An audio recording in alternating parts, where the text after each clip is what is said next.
got no way, ain't got no way I'm gonna make it without my Lord, no. Ain't got no way I'm gonna make it without my Lord, no. Ain't got no way I'm gonna make it without my Lord, no.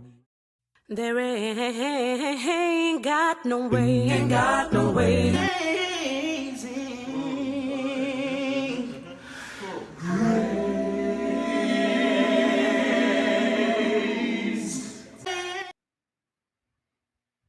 A pleasant good evening as we welcome you in the wonderful name of our Lord and Savior Jesus Christ. I am your host and your brother in Christ. Andy Anderson Charles is my name. And this is the third season of breaking out of depression. And we are thankful that we have survived the last season gone by as we took a break on the 4th of March with regards to what was happening, the local festivities right here in the Toon Island Republic of Trinidad and Tobago. But now we are back on track, today being the 11th of March 2025, and we have an amazing episode for you. One of the main reasons why this episode is coming, it is because we are looking at the period of time where we are celebrating and observing International Women's Day. And we're saying that as well to our co host, Gabriella Woods, who's in the studio with us, and she's going to be with you in a moment. But remember, in honor of the ladies and the women in particular, we are saying this is the episode that can help you to get over narcissistic abuse. Our guest will be Laura Richards, and we hope that she'll be on around 7 p.m. Atlantic Standard Time. So without further ado, let me open in a word of prayer and then we'll continue with the rest of the episode. Father, we thank you so much for life, health, and strength, and for sparing us this day that we have been fortunate and blessed to see. And we give you thanks for the privilege of being able to provide information, inspiration, and all the wonderful things that we have put together for your people and for those who may be looking at and viewing or listening this broadcast at this time, and for those who would see it later on all the social media platforms as it is being displayed. We thank you for Dexter and Gabriella and their families and friends and loved ones and all the supporters.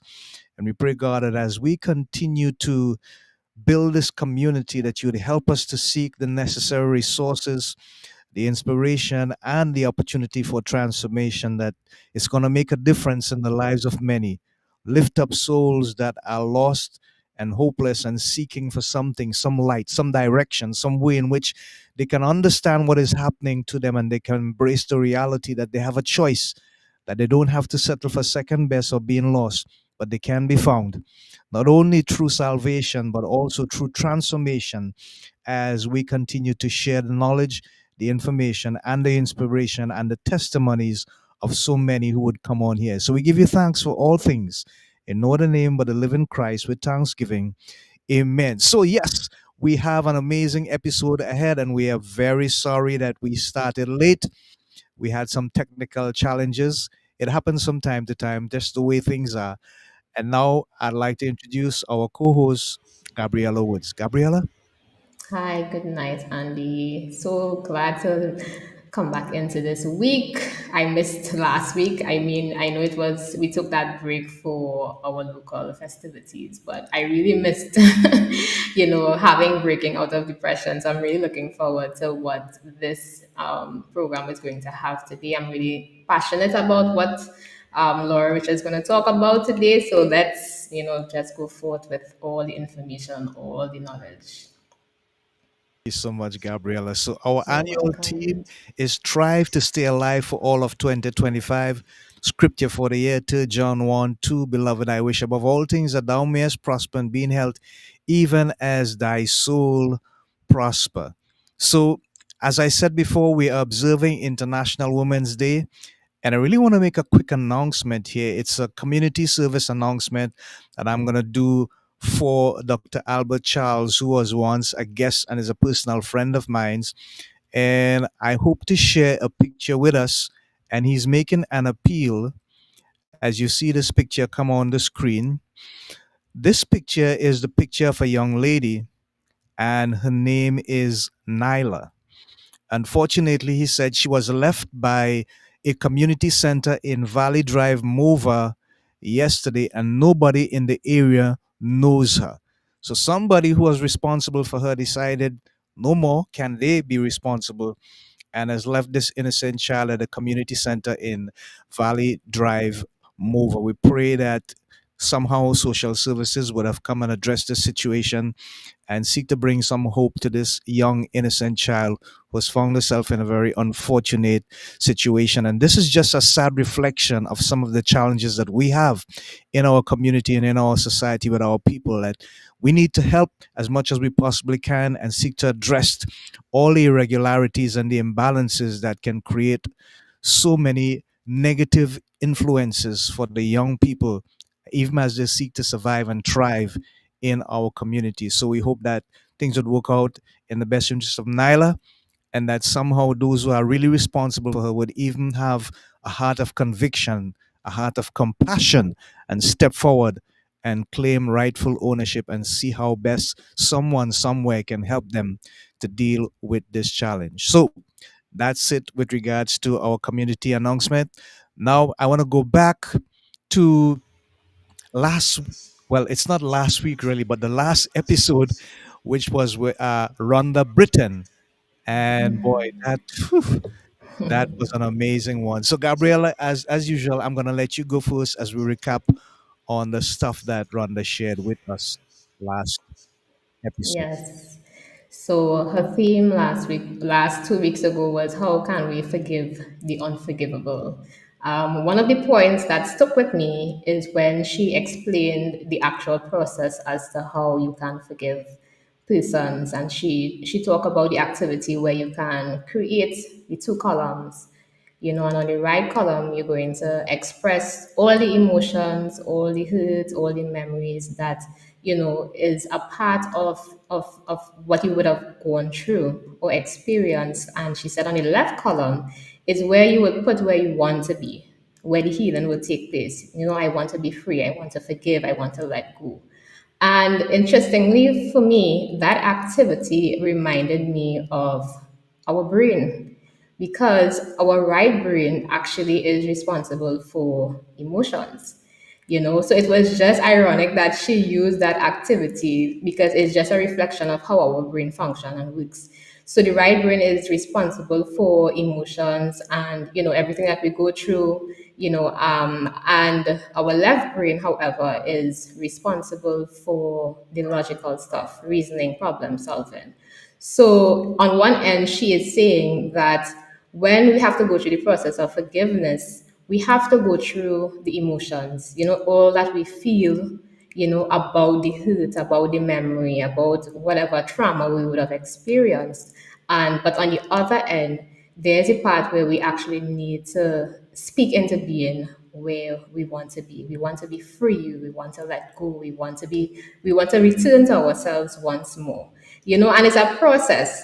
And it also explains what you're really saying is that we need both sides of our brain. We need it to work together in order for us to have the true healing that is needed. It's not saying that, okay, if we focus on the emotional side of the brain, if we decide to focus on the emotional side of the brain, then we're going to neglect the fact that healing could take place and we could remain stuck. However, if it is we focus and we rush to forgive persons and we neglect how we feel, then we are putting ourselves in a place where we are rushing for the forgiveness, but not appreciating or going through the emotions. So it takes both sides in order to actually forgive and in order for us to reach that place where, we can forgive others. And that for me was really outstanding from what Rhonda had to share in our episode 2 weeks ago. Yeah. Yeah, Another thing that she pointed out too is fear, and how our brains are wired, and our brains are wired to keep us safe. Fear keeps us safe, right? So when we go through that process, she says fear is not ignited or triggered, or unless we are about to take a risk. So when our brain know, okay, we're gonna take a risk, it puts us into that safe mode of, okay, let's call this a fear response. But our brain is not wired to know, okay, this is a physical fear or this is an emotional fear. The way our brain and our neurobiological, structure is wired, is she's saying that, your fear of height is the same response you're going to have for your fear of being rejected. And in order for us to actually overcome fear and overcome our fear responses, she explained that we need to actually retrain our brains, because our brain has been wired a particular way. It has been wired to go into the past to look for a solution for the present, and in hope that the outcome will bring some kind of resolution for the future. But if we don't retrain our minds and put it into a place where, okay, yes, this is a fear response, but if I tell myself, you know what, this is a fear response, and I don't have to be dominated by this fear, and we retrain our minds, then we are in more control to overcome fear. So for me, those two things was the highlight of my takeaways from Rhonda. Okay, great, wonderful. Gabriella, thank you for sharing. You're welcome. What made me really pay close attention to Rhonda. And by the way, she says she had so much fun. She wants to do it again. I Yes, got the same response from Rachel Borrell, yes, our Nubian princess, and also from Desiree Taylor. They yes. all want to come again on the program. So, folks, what we are doing here is we are really trying to get together a group of people who are really entwined and Yes, committed to what is a community that would build hope and inspiration for so many. And we are glad that we have this opportunity to get to some of the best in the world that they can actually take time out to spend with us. So before we get to the spotlight video, I just want to make mention of the fact that when I listen to Rhonda's story, it tells me that people can go around with hurt and mask it and keep it within themselves for years. She said after she saw what happened with her father and her mom at the age of 14, it was deep trauma. And for over 20 years, she was carrying the hurt and the guilt and did not know how to deal with it.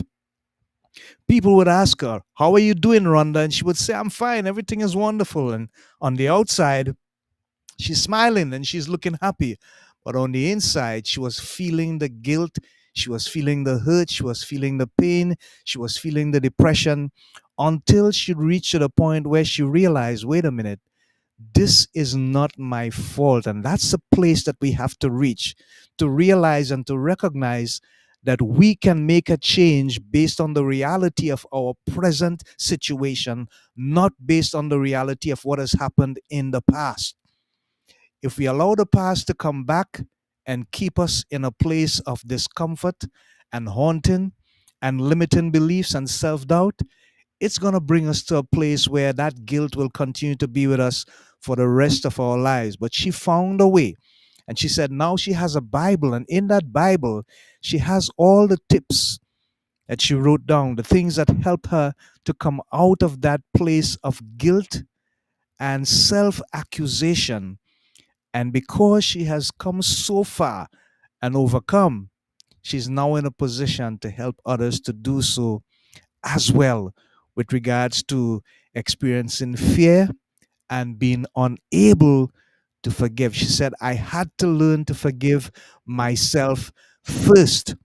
And when I did that, then I found forgiveness for my father and for everyone else after. It was something so powerful that she had to share it, and she has done that for the best part of her life. So now we have, we have Gracie Vincent. She says, "Good evening to the panel. Thank you so much, my dear sister, for joining us. And we hope that many others will join us as well across all forms and platforms where this publication or this episode is streamed live." We have just about 10 minutes before we see our guests come. So we're going to ask our producer to play the spotlight video. And just for references, this video is important because it deals with a Christian misunderstanding something. It says, "Stop Worrying." It's an inspirational Christian video by Troy Black. So here we go. We worry about so many things: debt, safety, time, money, our children, our health. Sometimes we even worry about how much we worry. We worry so much that we can't sleep at night. Do you know what I'm talking about? In Luke 10, Jesus visits the house of Mary and Martha.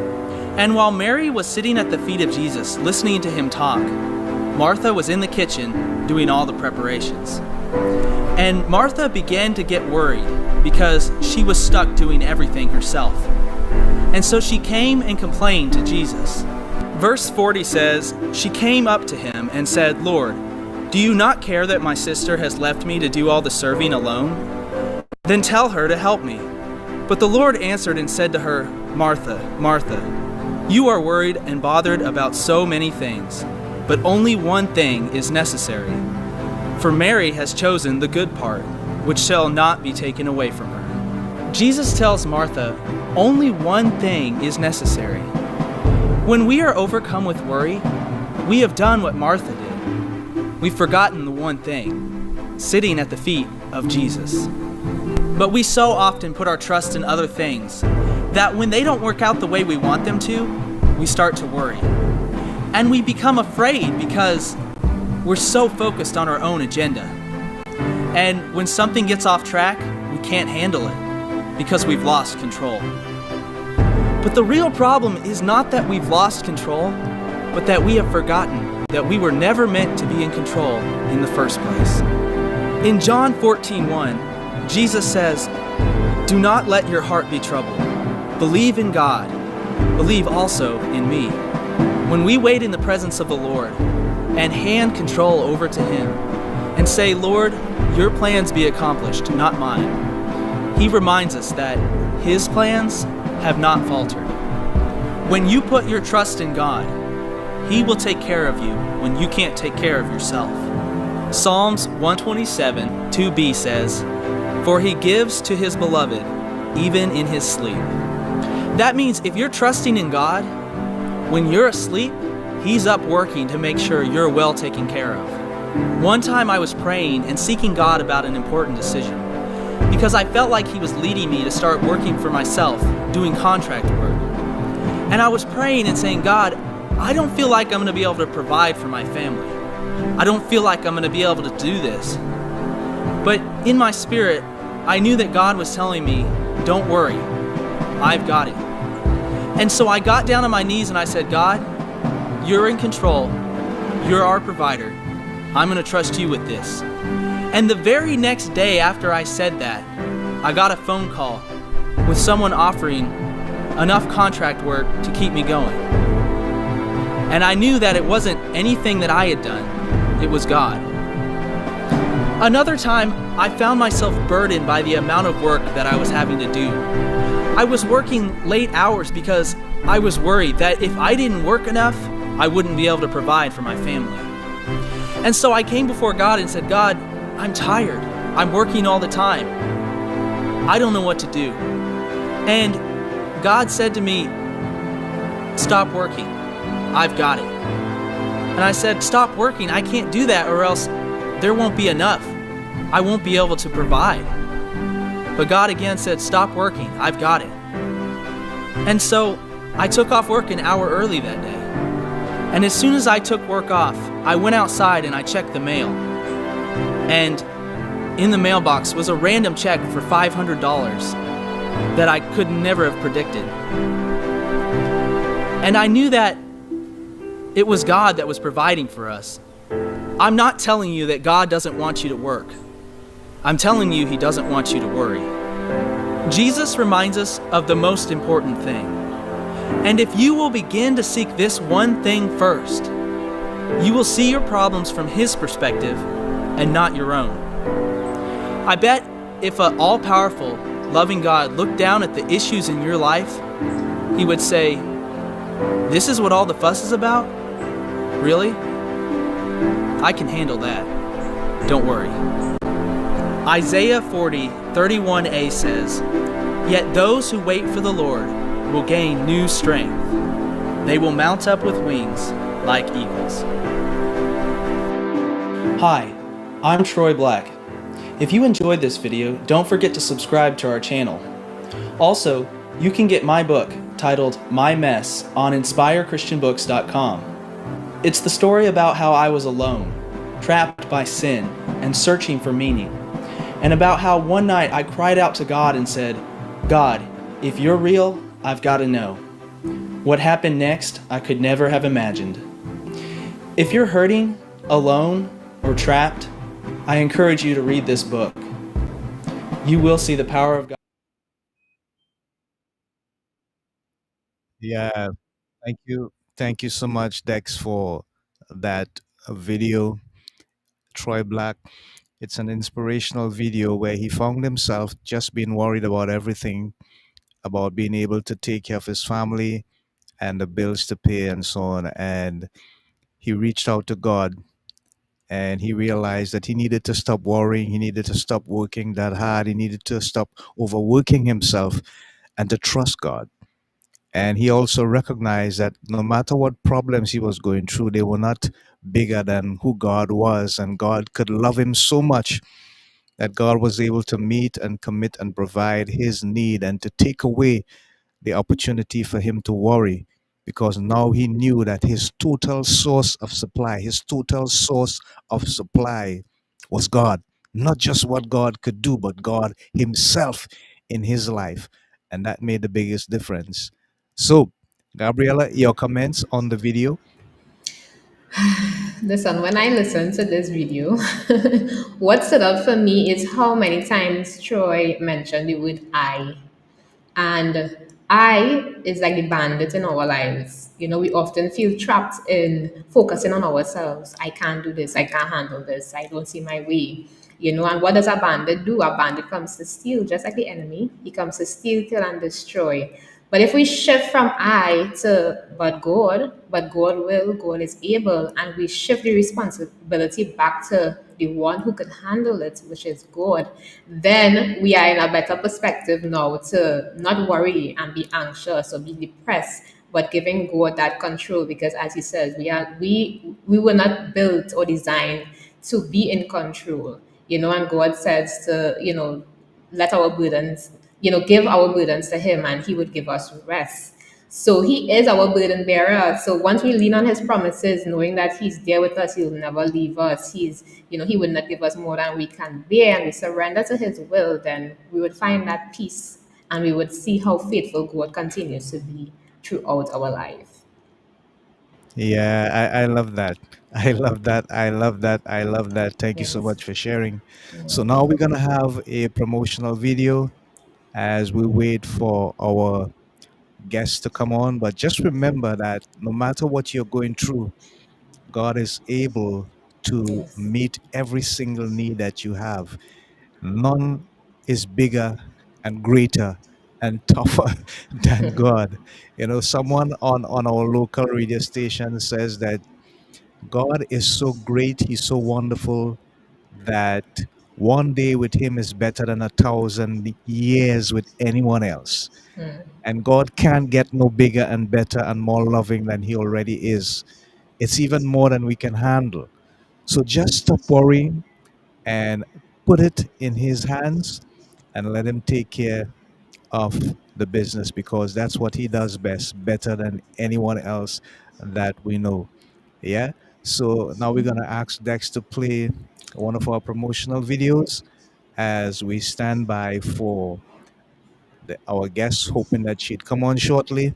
We just have about a minute or so to go before we see Laura Richards come on, and we're really looking forward to have her on this episode entitled Getting Over Narcissistic Abuse with Laura Richards. While at Andy's Personal Development, you get the added advantage of 23 years of business experience. Our core competencies include life and personal development coaching, either individually or for your team. With me at the helm, you get someone that is internationally accredited. as well as internationally recognized and awarded.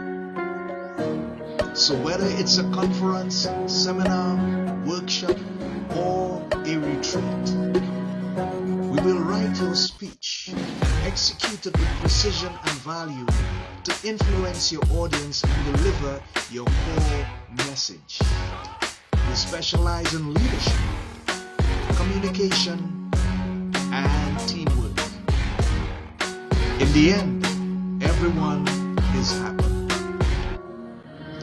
So, call us today at 868-290-2395 or send us an email at lovebitsa@gmail.com or visit our website at www.andyspersonaldevelopment.com.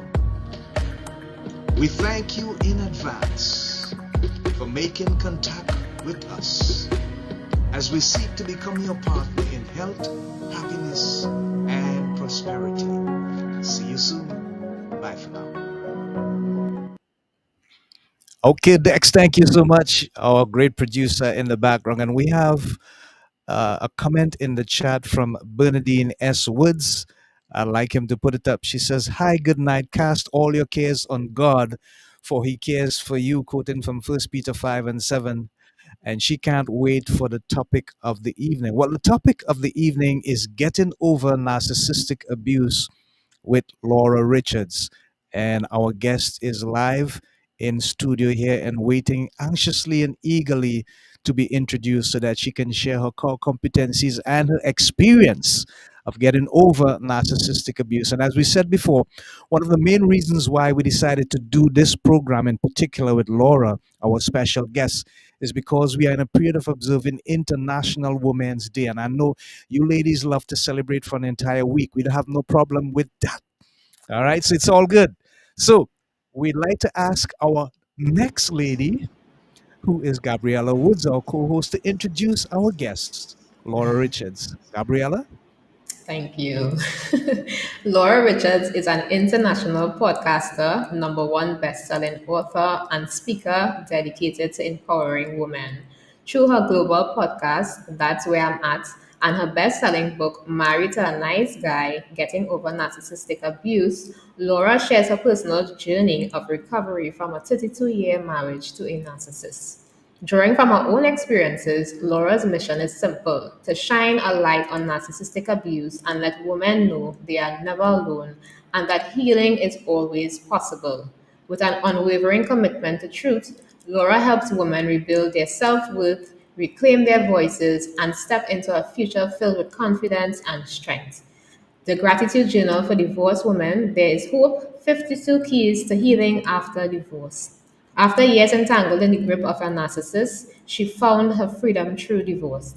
She learned the hard way that secrets can poison us from the inside out, and the truth, no matter how dark, always finds its way to the light. So, without further ado, let us welcome Laura Richards. Hello. Thanks for having Hi, me. And Andy, it's a we pleasure to don't just have celebrate you. for a week, we're celebrating every day. Oh Oh my. my goodness. Okay, okay. I surrender. My Okay, bad. good. Vex, we in trouble, boy. We in trouble. All right, no problem. We're gonna keep that in mind. So, Laura, thank you so much for being with us. Yes.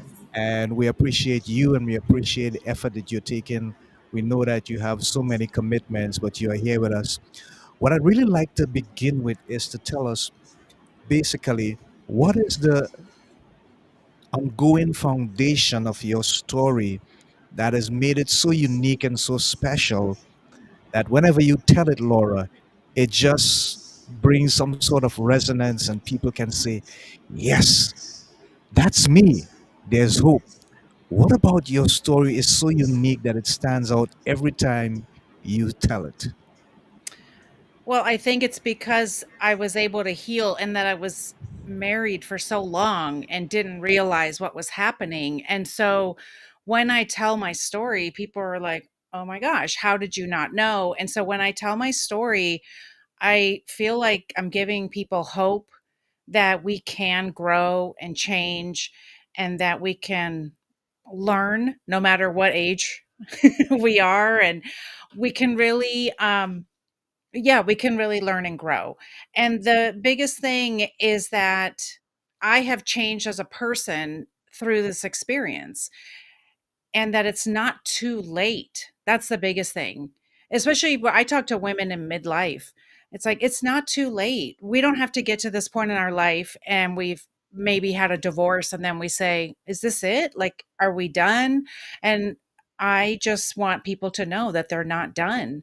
That there is hope on the other side if you have to go through a divorce. Oh, thank you so much for sharing, Laura.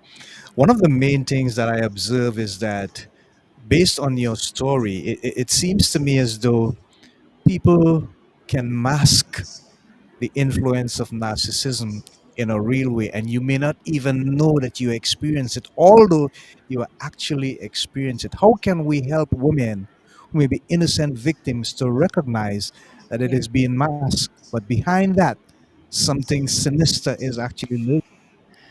Yeah. I mean, this is why I teach about red flags and also loving yourself. So these things go hand in hand.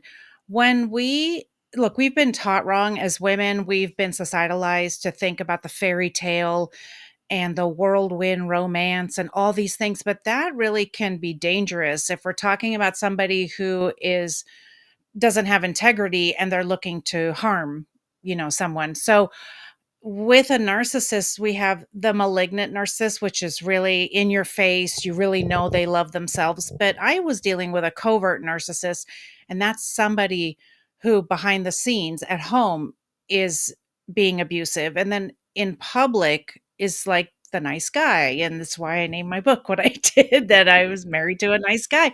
But and so we're talking about love bombing, things like that, where the romance seems like it is too fast and it's a whirlwind, it's a fairy tale. And so we have to be careful of those things. And then in conjunction, we have to love ourselves enough that we won't put up with games or we won't look for a love to fill our heart or fill that need.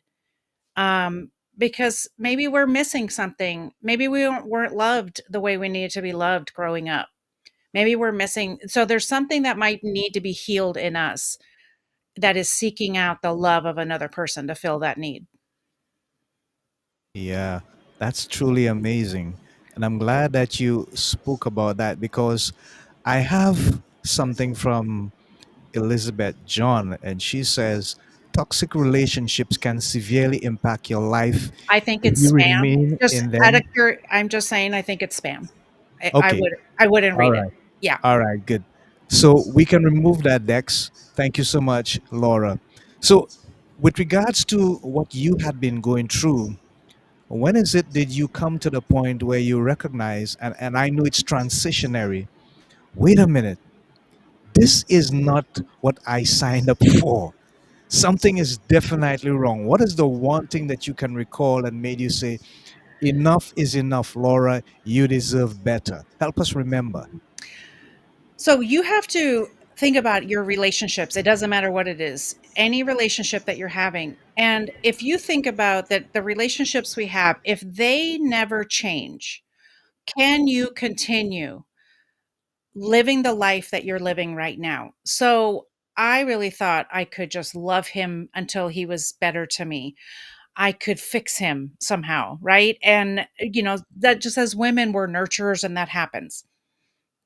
And so it wasn't just one small thing, but I did finally start asking myself, if nothing changed, could I live like this for like 40 more years? And I said to myself, I could not. I couldn't do one more day because it's too much. Like you, after 33 years, why was I still explaining to my spouse what I needed from him?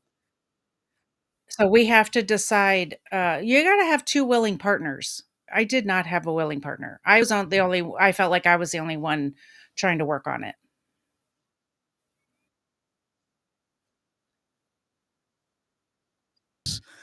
How did you manage that? Realizing that, hey, I am alone in this when it's Yeah. supposed to be a partnership.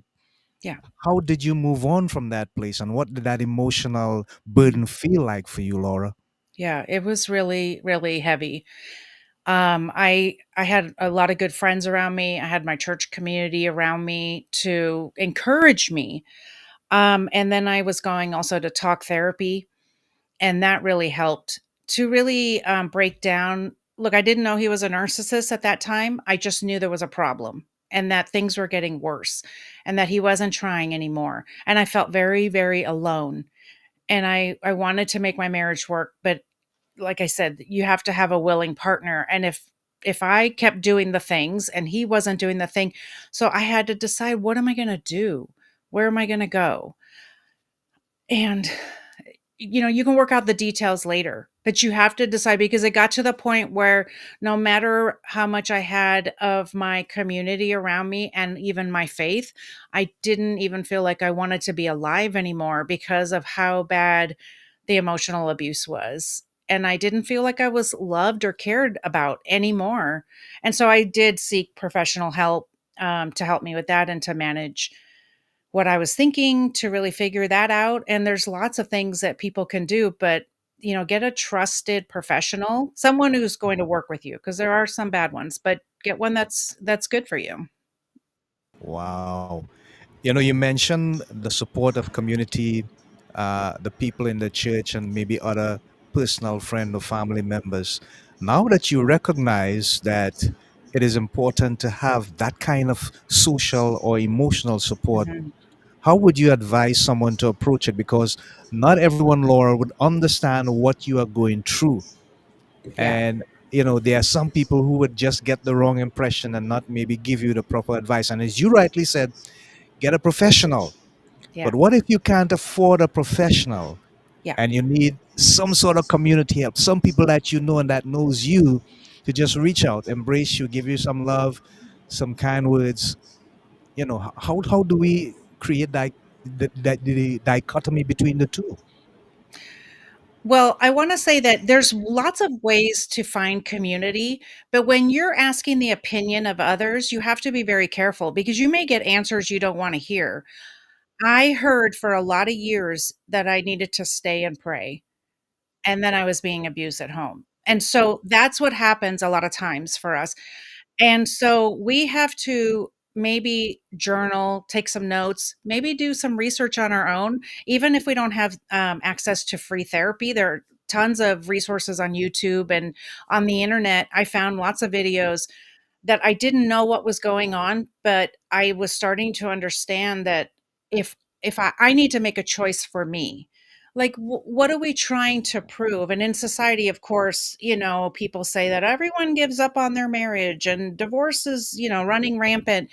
We can't let the words of other people and society and all that around us keep us stuck in a place that we don't want to be or is unsafe for us to be. And that's that. So you have to work that out for yourself. Maybe ask a trusted friend, what do you think? And they might tell you, yeah, you don't seem like you're okay. But I was such great actress. I was faking it till the end that people didn't know. People didn't know that there was something wrong, other than when I would complain about, my bad marriage. I didn't know. I didn't know what was going on. And so there were friends who noticed things, but not enough to say, like, you should get out. I'm touched. I'm moved. Thank you so much for sharing, Laura. Yeah. I would like Gabriella to come in now. I have had some fun for the past 6 minutes or so You're the best. I appreciate you. as well. Thank you. Awesome. So, Laura, from your perspective, could you explain to us how narcissistic abuse differs from other forms of abuse? Other Mhm. forms of emotional abuse, and why it was so difficult to escape. So, I didn't stay 33 years just for fun, right? But with Mhm. narcissistic abuse, it's an emotional abuse. It can be physical. I did not experience that. It's usually emotional and psychological. So imagine that you are being psychologically manipulated for decades, right? And this can happen to anybody at any time because it's a very slow drip. They often call it death by a thousand cuts. It's a little bit at a time. It's a snide remark here, it's a put down there, and to the point where you don't even trust your own thoughts and feelings. You don't realize what's going on. And that's why it's so hard to leave. And then by this time, you are often trauma bonded. So the trauma bond happens, it's a chemical reaction in our brain that the person who's abusing us is also the person who's soothing us. And that our brain gets so confused, and it actually is a chemical reaction. So to try and leave, your brain is like, no, we can't leave. That's it's almost, it feels like a drug addiction where because your brain is being chemically um, manipulated to feel like I can't live without this person, even though he's abusing me. And that's why it's so hard to go. Wow. Yeah. Yes, because I was reading up on this because this topic is very dear to me because I always wondered, what will drive someone to become like this? I always wanted to get into the brain, of the matter. And as you said, with the brain, you become so it's like a survival mode where you're blindsided as to what is happening. And persons may ask you, how come? How you didn't see the signs, you didn't see the red flags? How could you not know you was in that abusive relationship? But the brain is formed in such a way and wired in such a way for you to just be in a survival mode rather than see That's it. what is happening. But for those who are listening, love bombing, as you explained before, could be misunderstood as genuine affection. And how can Yes. women distinguish between love bombing and healthy love? And, it feels good, right? It feels good when they're love bombing us and they're like fawning over us and telling us those wonderful things. But what we have to remember is slow down. You don't need to be in a hurry. Like we often see movies and fairy tales and they run off and get married right away. And it's like, or hey, slow down. Because if someone is abusive or trying to manipulate you or take advantage of you, they want you to rush because we can't think very well when we're rushing. And so it feels good because those endorphins are coming at us and everything feels great and it feels, amazing. It's okay to live in that and be around that. And it's okay but be careful. You don't have to rush. You really don't have to rush. And that's what I always recommend. Take your time, and then we don't want to test. Like I always say this and it sounds wrong. I don't want you to like go around testing your date or your partner. But sometimes you have to put yourself into a situation that might make them lose their temper or might make them upset just to see what would happen like if you're out in public or something. Because people who are toxic or abusive cannot hold it together for very long. They really can't. That's why you need to take your time. You need to wait so that you can really see. And look, it's not foolproof, but slowing down is the way to do it. Awesome. Yes, and a lot of times they may not show those signs pre your marriage. They Yes. actually show the true self within the marriage. But many women fear the retaliation Yeah. or of the physical harm that may come with leaving a narcissist. Yes. What practical steps can you give to protect persons, from their abusers if they threaten violence? Yes. And I wasn't in that situation, but I have learned from doing my research that that is the most dangerous time. It is when you're going to leave. So they say to leave quietly and make a plan. So you don't have to go, I'm leaving. Here I go. You don't have to do that. Some people, their partner goes to work and then they leave because it's a dangerous time. You need to make a plan. And there's tons of resources on my website as well that will help you, make plans. I have some people who have talked about it on my podcast, and they talk about making that plan and then leaving quietly. You cannot announce it. You can't threaten them because you could get hurt. Some of them, I wasn't in that danger, but I know it happens. And that's what the statistics show. Wow. Yeah. And financial dependence is sometimes one of the major reasons from my researching that some women stay. Yeah. He's the provider. He is the one who is the breadwinner. He's taking care of the home. We have children. How do you overcome, or how did you overcome the financial barriers when you decided to Yeah. leave, this narcissistic relationship? And what advice would you give to women who may feel financially, trapped and do not want to leave? Yeah. Look, I don't have the exact formula for you, but I do know that there are people who can help you with this. Um, I really left with nothing, and I was happy to do that because I wanted out. And that's not always, I had a family member to move in with, um and that's not always possible for everybody, but there are resources out there to help you. When there's people who will help you not only make a plan to leave, but plan financially. And I always, if you're not in an abusive situation, I would still recommend that you have your own money, maybe your own job. And then if you can't, if you decide you want to stay home with the kids or whatever, just think about having your own money or your own resources. So many divorce attorneys and judges will say that the minute the woman does not, and it's usually the woman, the minute the woman does not have access to funds, that's when they're in trouble. Because when we have money, we have freedom. And, that's why we have to make sure we have our own money, we have our own resources, maybe our own job or a little side gig or something. You have to have your own money.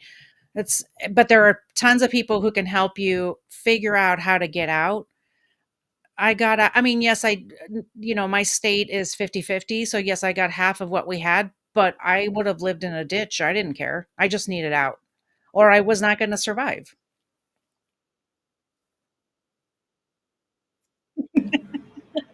I love it.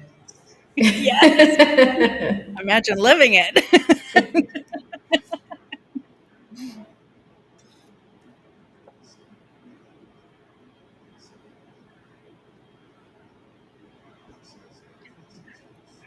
The emotional abuse is very subtle. Yes, it is. Yeah. Wow, and that's dangerous because subtle Right. means you may not even recognize Right. because of that imbalance in your hormones in the brain and that love bombing that you Right. aptly describe it. And that's why that's why we talk about it, because a red flag, people say, "Why didn't you leave at the first red flag?" I said, "Well, the Mm, first red flag didn't look red. yeah, It yeah, looked, there were so many green flags." And then right.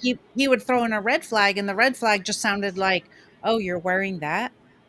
And then you go, "Well, yeah, what's wrong with it?" "Oh, nothing. You're fine." But that's how subtle it is, and it's a little bit at a time, and they do that over and over to the point where you're like, "Okay, Uh, well, I'm never wearing this shirt again." And yeah. that's how they know they're controlling you. Mm, Things like I've heard of people saying, "My ex always wanted me to have my fingernails painted, and she always had her fingernails painted."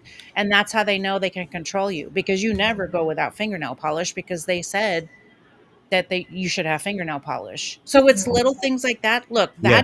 that doesn't sound terrible, but do that for a long time. And pretty Mm, soon you can't even make your own decisions because you don't know what's going on.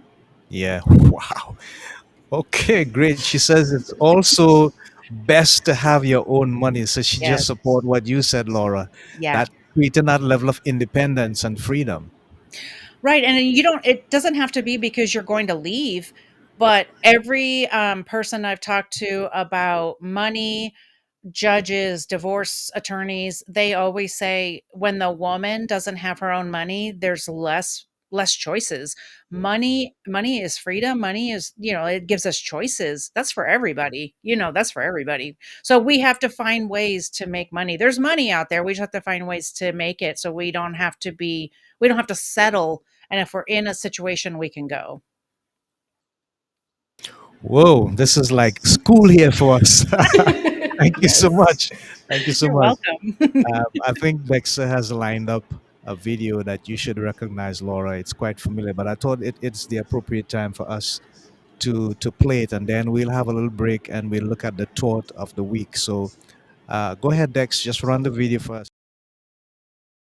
Hi, I'm Laura, and and I was married to a narcissist for 32 years without even realizing what narcissism was.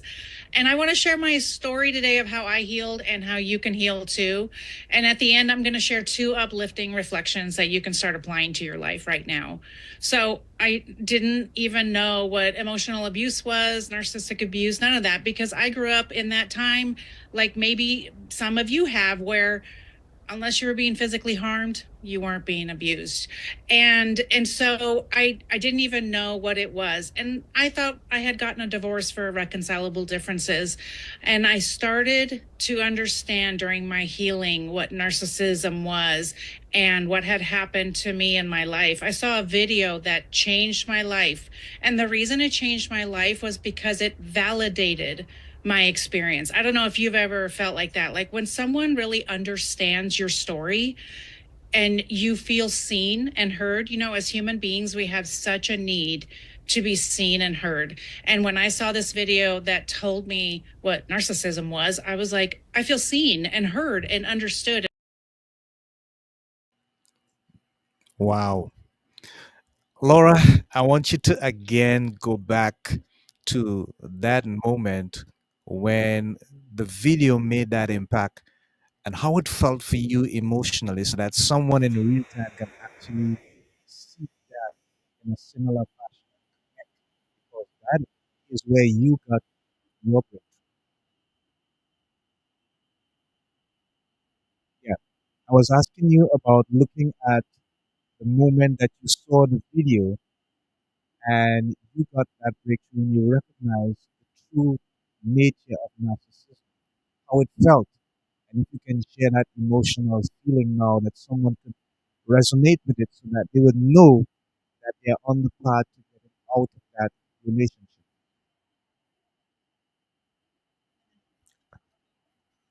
Wow.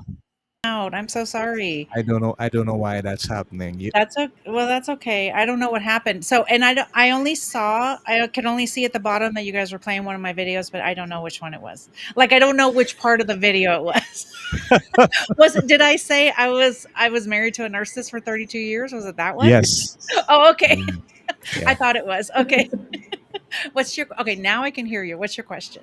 Yeah. So the question was when you saw that video and you got that emotional breakthrough and you recognize, hey, this is what I have been experiencing and now Yeah. I am being seen and I'm being heard.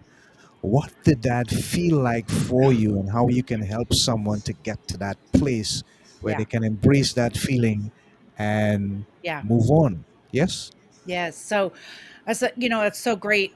The thing for me was that it gave a name to my pain because for so many years I was so confused. I was just trying and trying and trying to make my marriage work, and things were difficult and hard. And you can go to therapy all day long. You can go to marriage counseling all day long, but if nothing is working, it felt frustrating to me. And then I would go home and he would just like act like a jerk again, and so it was really hard. And so once I found out, I saw some videos that talked about narcissistic abuse. Once I figured that out, I put the pieces together and I was like, oh my gosh, this is what's been happening. And so that's why I talk about it, because as as humans we have a deep need to be seen and heard, and that's what it felt like to me, to have a name for my pain and say, "This is what you've been experiencing." So now I can heal from it because I know exactly what happened to me. It put all the pieces together. I am telling you, it put every single piece together for me. And I said, no wonder I was having such a hard time. No wonder it was so difficult. That he was never going to change. He was never going to fix it. And so now I know that it's not about me. So now I could do my healing from a different perspective of this happened to me, but I have a name for it and I can move forward in my healing. And so that's why I share even sometimes the boring things of like the definitions of things, because it's important that we know it so that we understand it. Yeah. Thank you so much. Mhm. So we're going to take a short break and just have the thought of the week. And it is very apt when you see the thought of the week. You'll understand why I chose this one because, men, it is time that we take our rightful place and be the supporter, the lover, the friend, the provider, and the protector for the women that God has placed in our lives. It says, the best of men face challenges daily, and the least of men run from them.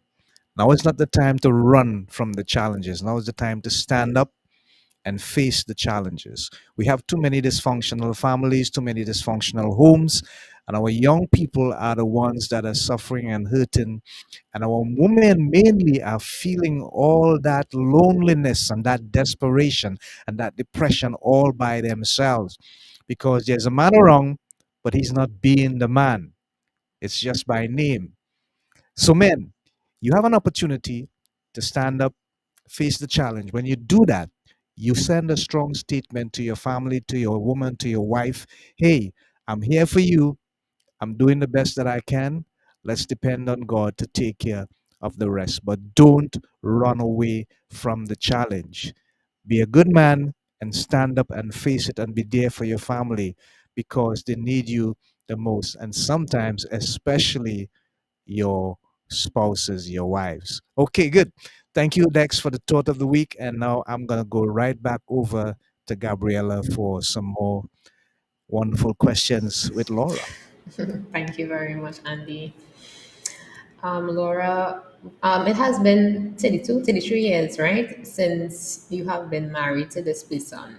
I And was I was married for 33 years. It's only married, been a yeah, it's only been a couple of years since we were divorced. Yeah. right.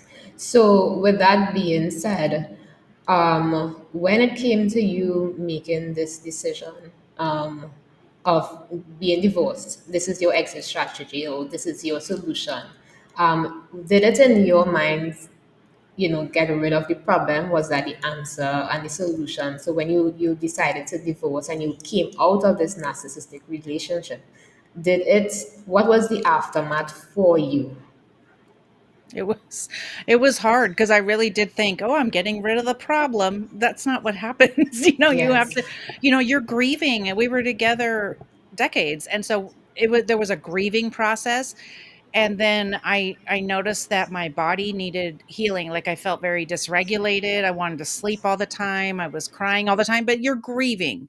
So, if you've ever grieved the loss of anybody, it's so hard when you're grieving the loss of somebody that's still alive and that betrayed you. And so that was really hard, nothing I've ever experienced before. And so I had to really, dig into my healing and go after my healing. I spent a lot of time just crying and sleeping, but then I really went after my healing and sought professional help and other mindfulness practices so that I could heal my entire body and, be ready for the future. But you can't rush it. You have to give yourself grace because for me, I wanted to rush. I'm like, "Okay, I'm done. Okay, let's go. Let's go to the healing." And you can't do that. Your body needs time to heal. Your brain needs time to heal. And especially if you've been in abuse, your brain wants to just rest because we're especially when we're walking on eggshells, we're thinking about the next move. Is he going to get mad? Is he not going to get mad? Am I going to have a bad day or not bad day? And so had to learn how to relax, and it took time, but we have to give ourselves grace. It takes time. And after leaving, many women, because being in a narcissistic abusive relationship, women lose themselves. They start to believe everything that that person says to them. They lose their identity, basically. Yeah. So women who face identity crisis afterwards or during that situation and they leave, how did you rebuild your self-roots and find yourself again? Yeah. I spent a lot of time journaling. That's my favorite thing to do. Journaling, like, everything I could think of, but, like, who does God say I am, right? And then also any other quotes that I found that were really speaking to my soul and making me feel better. Sometimes it was song lyrics, things like that. You have to speak life over yourself because you've had somebody speaking death over you for so long.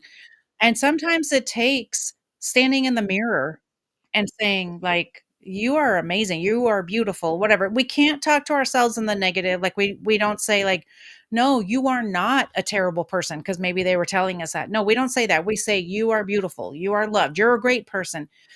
And, that's I really recommend the practice of looking at yourself in the mirror and talking to yourself in the mirror. There's a lot of people who won't do it.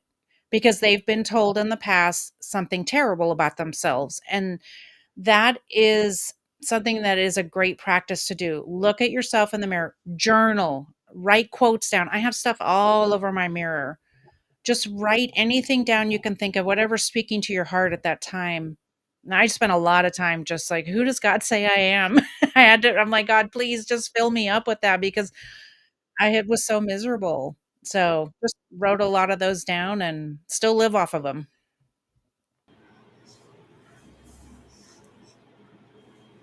I have one more question. Okay. I have lots of answers. I realize, yes. I just want to get that comment from Gracie. I know he's going to put it across the screen, and I just think it says, she says, "Thank God with hands of praise. You have the ability to earn your own cash. Be strong and continue believe in God." That's for you, Laura. That's wonderful. Thank you so much, Oh. Gracie. I appreciate that. Yeah, that's sweet. Okay, Gabriella, back to you. So I'm going to be devil's advocate here. So OMG. a lot of women, of faith will grapple with the belief that God hates divorce, right? Yes. And this was your solution and your exit strategy. Mhm. How do you, reconcile leaving an abusive relationship, with scriptural teachings on marriage and divorce? Yes. Did you know God hates abuse more than God hating divorce? He does not want you in abuse. It is, I am not a biblical scholar, but there are plenty of, there's a couple that I listen to that really helped me reconcile that because that was a big deal. Not necessarily for me because I was okay. I had to get out or I was not going to survive. But for women who are sitting in the church who are being abused and they're living off of God hates divorce. Well, God hates abuse more, and that is in the Bible. And even the God hates divorce scripture, if you read the entire context, it talks about emotional abuse and things like that men were doing to women. And we have to remember we can't take one scripture, even though it's used that way, we can't take one scripture out of context. We have to really do the research. But God's bigger than this situation. God's bigger than this. He will you don't even need to be I don't want to go here. You don't even need to be forgiven for this. Like it's okay. Like seriously, God hates abuse more. I've done a lot of research on this and then there's other people who are scholars on this who will tell you more about it. And they'll tell you that narcissistic abuse is it's a reason to divorce. Because it's not God's design. Although yes, God doesn't want, his intention is not for us to be divorced. At the end Right. of the day, his design for marriages is that the husband loves your wife as the Yes. church loves the wife. So if it is Right. you're in a situation where you're being emotionally abused, physically abused, how is that representing what Christ designed a marriage to be? Right, and So he I right, can and he totally hasn't. understand. Yeah, yeah, thank you for Yeah. saying that. Yes, it's true. We have to hold, we always take responsibility for ourselves, and we don't blame for abuse, but we do need to look at I had a hard time with that. That is just, why are you only worrying about me? Because people wanted me to forgive and move on.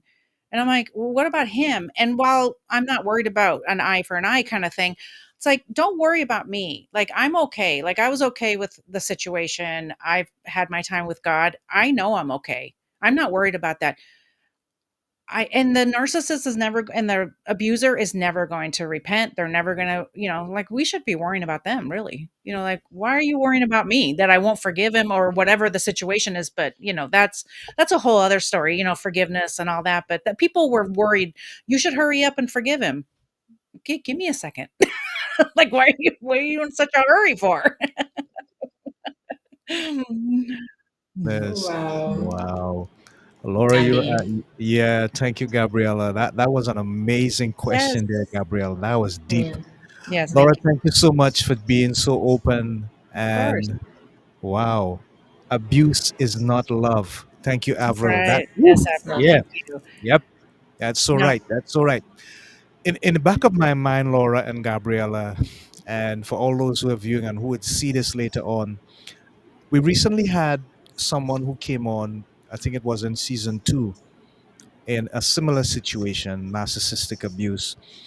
And one of the things that she said that really moved me was that she also realized that even though she was a victim, that the person that she was with, her husband in that instance as well, was also a victim, but they didn't know it themselves. I want to Mm. get your take on that, Laura. And she somehow or the other found a way to help him after, but they could not stay in a relationship because there was too much toxicity. Yes. But she recognized that he was also a victim and found a way to help him. I'm just throwing that out here, and I just That's want to a get your take. really big can of worms you just opened up. My goodness. I'm sorry, but it happened. It happened. Okay, I have a few things to say about that. Sure, Yes, sure. like I know that he was. I know I have. I can hold empathy. Look, I can hold two people, and I have empathy for that 6-year-old little boy that needed love from his mommy, and instead of getting love from her, was emotionally neglected, and he became a narcissist. Okay, I do not have any empathy for the grown man who chose to abuse instead of getting help. So those are the 2 things. Look, I'm sorry. This is just how I feel, and you know what? Maybe it'll give your audience something to talk about. But this is the thing. It's not our job to fix them because they're grown adults. It's not our job. And this is what we've been taught, and especially as women, we have been societalized to fix our man, stay forever to fix them, and if you just love them hard enough, you'll fix them. While everyone has to make a choice, I did that for 33 years. I see now that it's not my job to have done that. And especially with somebody who doesn't want help. Do you think he didn't realize he there's nothing wrong with him as far as, like, he has full capacity, of his brain, like, there's nothing wrong with him. So, he could figure out how to do things. He could figure out how not to abuse me. And you know how I know this? Because they don't abuse everybody. They only abuse who they want to abuse. And so that's how you know they know what they're doing. And it's not our job to go, "Hey, could you not abuse me?" No, they know because they're not abusing everybody else. They're only abusing you. Wow. Yeah. I hear you and I feel you. So Avril is asking, thanks for sharing your story. How can we connect? Wow. So I would ask our producer Dex to just, if he can paste and copy your connecting social hashtag hands, but probably you can just tell her how best she can reach out to you, Laura. Sure. Well, my podcast is called That's Where I'm At Podcast. And so everything all over social media is That's Where I'm At Podcast, and that's where I'm at podcast.com. And yeah, we can connect. I work with people one on one, and I will walk beside you to help you understand what's going on and help you dream for the future. Mm-hmm. Yep. Thank you so much. Thank you so much. So, Laura, in terms of the writing, let's go to the books that you have written. Mhm. Which one really stands out the most in your mind as the effective and efficient tool that you really want women to get the most out of based on your personal experience? So my book, Married to a Nice Guy: Getting Over Narcissistic Abuse, is my personal story, but I also tell you not only my story, but I tell you what happened. And when my ex was doing something, what does it mean in regard to narcissistic abuse so that you understand what was going on. So, yes, it's my story. Yes, it's sort of a tell all, and I kind of, told everything, but it's also informative. I put a glossary in there. And so if someone reads it, they could really understand what was going on.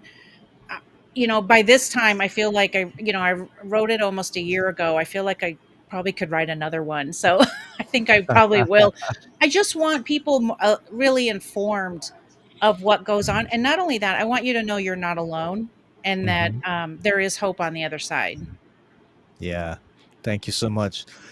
Bernadine S. Woods. She says, excellent topic. And I hope men are looking and listening because they are victims of emotional abuse too. Wow. Yes, they are. Yeah, the majority Wow. is women and men are narcissists, but yes, there are men, and I am in some groups where there are men who are being emotionally abused. And Wow. that's really shameful. And so thank you for, having me on to talk about this subject. And usually I just am interviewed by women, so thank you for interviewing me and being the representative for the men today. I appreciate that. Thanks much. Avril says, may God bless you with many stars in your crown. Oh, Wow. I love Laura, that. Laura, just I lo passionate. and Avril, you don't know, you're so prophetic because crowns are my thing. Yeah. That's Wow. my thing, yeah. There we go. There we go. So I'm just gonna hand you over to Gabriella, and after that, we're gonna have one of our promo videos being played. Gabs, Yes. Laura, do you have any children? Before I I ask do, this I have question. 3 grown children, yes.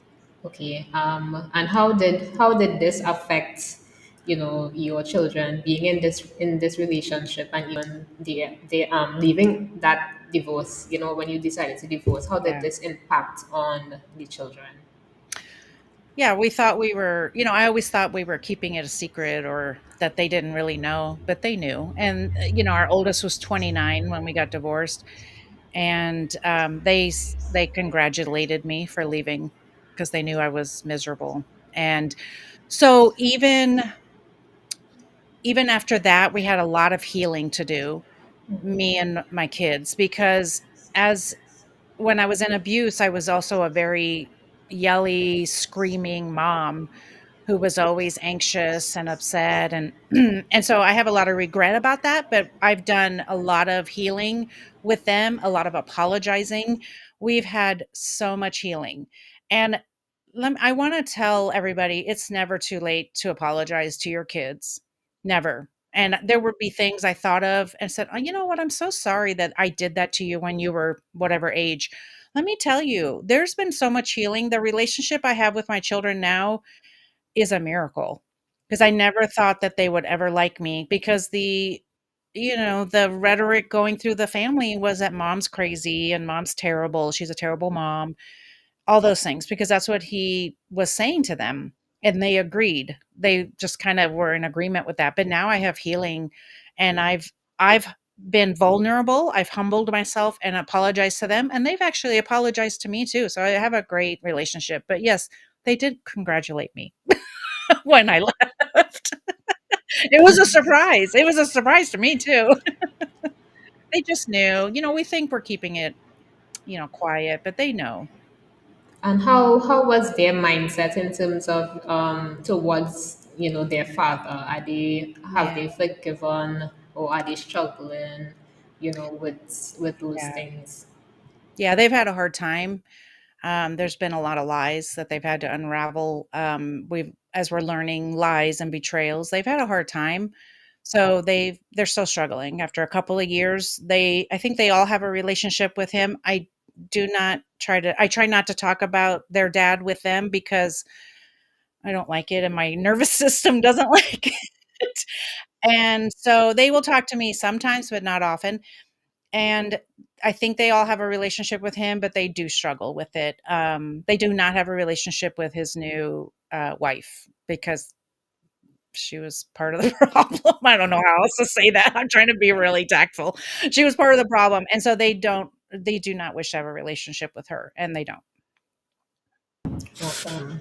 whoa, Laura, you have really created a great opportunity for us to see this from so many different angles. Here goes Yes. Avril again. Wow. Yeah, Wow. she's taken a lot of wow out of us. So Thank Yeah. you, Avril. we, yeah, we just want to run one of our promo videos, and we'll get back to Laura in about just under 1.5 minutes or so. Next. Life has a way of throwing challenges at us, whether it's emotional struggles, difficult decisions, or simply feeling stuck. But what if there was a place where you could find not just solutions, but also the tools to create a brighter, more confident future? That's what Gabriella's Double Impact Solutions is here for. Our tagline is mentoring minds, empowering lives. It's more than just words, it's the heart of what we do.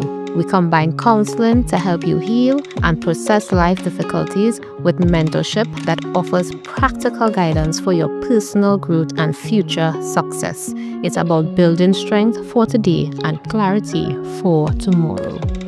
We also understand that everyone's journey is different. That's why we offer both secular counseling and faith based counseling grounded in Christian principles for those who desire a spiritual foundation in their healing process. No matter your preference, we meet you where you are.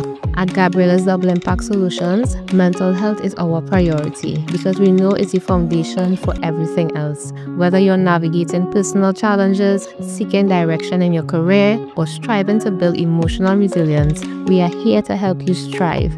Solutions, healing, and a future filled with purpose. That's what you'll find at Gabriella's Double Impact Solutions. Visit us today at www.gabriellasdoubleimpact.com to start your journey because we are mentoring minds, empowering lives. Let's grow together.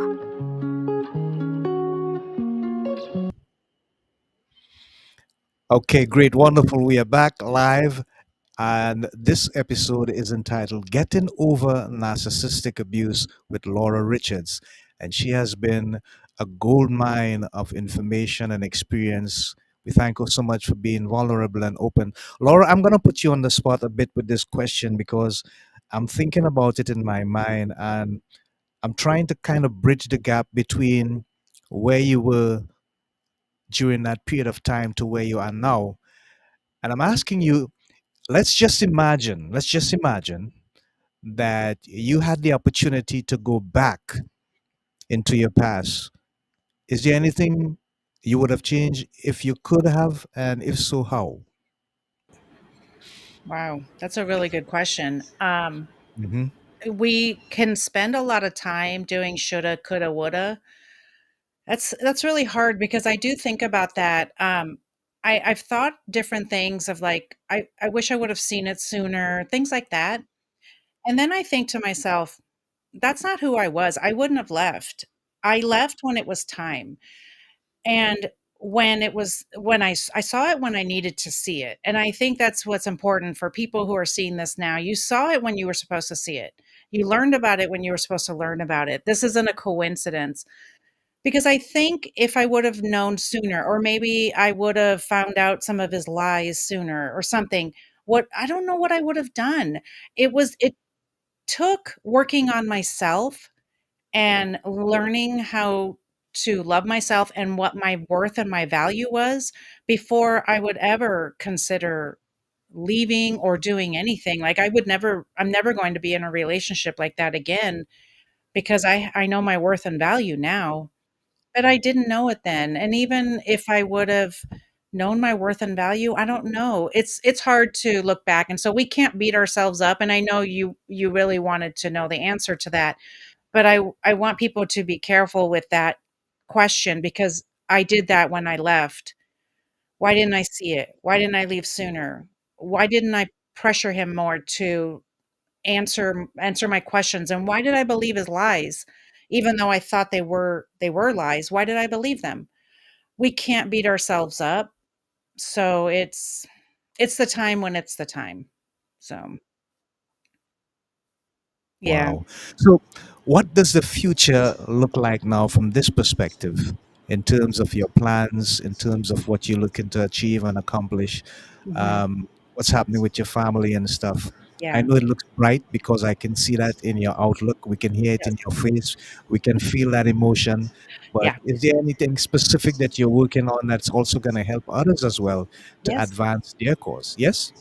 Yes, I'm actually, I have a course that I'm creating. It's a healing system that, I have a group of for women. That's who I work with is women in midlife because that's who I am, and I want people to know that there's still time, we can still dream, and I have a new granddaughter, so I just wanna spend as much time as I can with her, and that's why when I look at her, I say, "That's why I became the curse breaker, the chain breaker."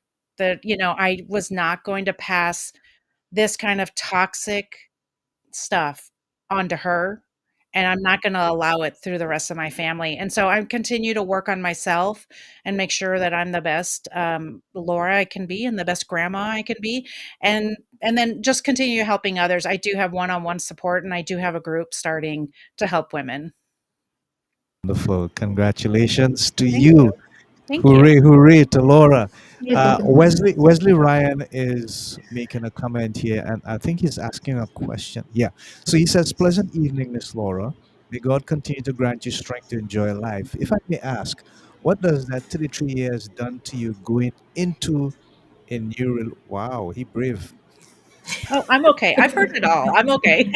That's not scaring me. That doesn't scare me. I will tell you Okay. that we need to be careful before we rush into another relationship. What it's Yeah. done to me right now is I'm learning who I am and Yes. what I like, and I'm enjoying my peace.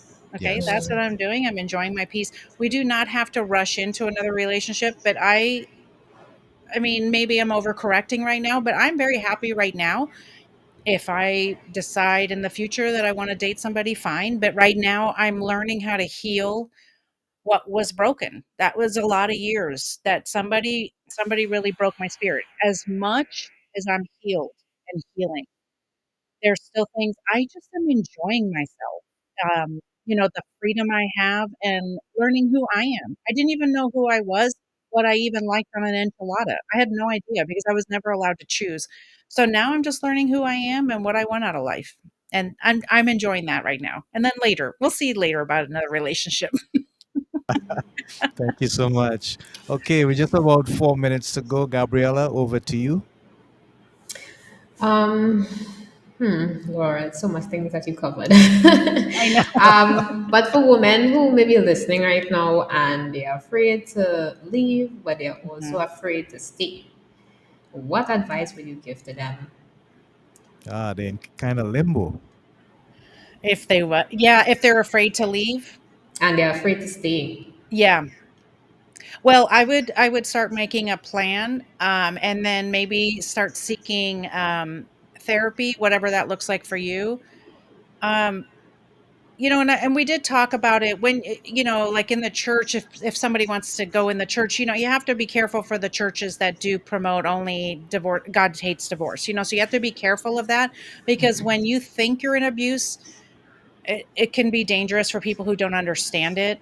And so I would seek a trauma informed therapist that can help you maybe make a plan and Yes. maybe calling. I have tons of resources, maybe calling one of the resources that I have to have a discussion. And because we don't know what's on the other side, we can't know what's in our future. So we have to take that initiative and just say, I'm going to make that future. It might be hard. You have to choose your hard, don't you? Like we can stay and be miserable and maybe be in danger, or we can leave and then we have control of what's going on around us. Yes. Wow. Thank you so much for your courage and honesty. You really are a beacon of hope, Laura. Oh, thank you. Yes. I Yeah. appreciate Yes. it. It's Laura. It's sad that, and Gabriella can testify to it, and many of our viewers in the Caribbean. It's a sad situation where we have seen women lose their lives in relationships Yeah. where even restraining orders didn't work, and Yeah. it's an amazing thing that, and I may get in trouble for saying this, but in some instances I think the system has failed Has failed. some of our Yes. women. Oh no, It's the truth. it has It's failed the it. truth. It's the truth. And we have to find a way in which we can really create that emotional, spiritual, physiological, psychological support. It's holistic. The way you explain Yeah. it, it opened my mind to so many things that needs to be done. Our work is cut out for us. But at the end of the day, we have to believe that there's hope, as you rightfully say, and Yes. Yeah. not beat up ourselves too much or, point the finger at us. But as you also rightfully say, just look at yourself in the mirror at times and just be appreciative of how special and beautiful and wonderful and Yeah. well defined God has created you. And Yes. everyone has their beauty, whether it's inner or outer, however you choose to describe it, but just be grateful and thankful that you have that. So, Wow, Yes. it's been an amazing episode. So now we'll just have one more run of the thought of the week and we'll wrap up things. Next. Okay, great. So the thought of the week, gentlemen, and this is aligned to gentlemen, the best of men face challenges daily. That's what we do, guys. And the least of men run from them. And we have seen that too many times in our society. So, with that closing remark on the thought of the week, we are saying thank you so much for being with us on this episode. And for those who are going to see it later, tell someone, tell a friend, tell a family member. Every Tuesday evening at 6:30 p.m. AST time, we are starting a new episode with a new guest, and we're going to ask Laura to come back at some point in the future. And we're also going to ask her to hold on for a minute after it is completed. I know our producer wants to have just maybe a couple of questions for her. We'd appreciate that. But until then, this is Andy Charles and my co host. Gabriella Woods. International Women's Week. We are Yes, saying you're thank giving me you. that power. Yes, yes, you got it. You got it. Thank you Yes. so much. And in all that you do, people, do everything that you can to continue to break out of Pressure. depression. Bye for now. We love you. God bless. Until next time. Take care.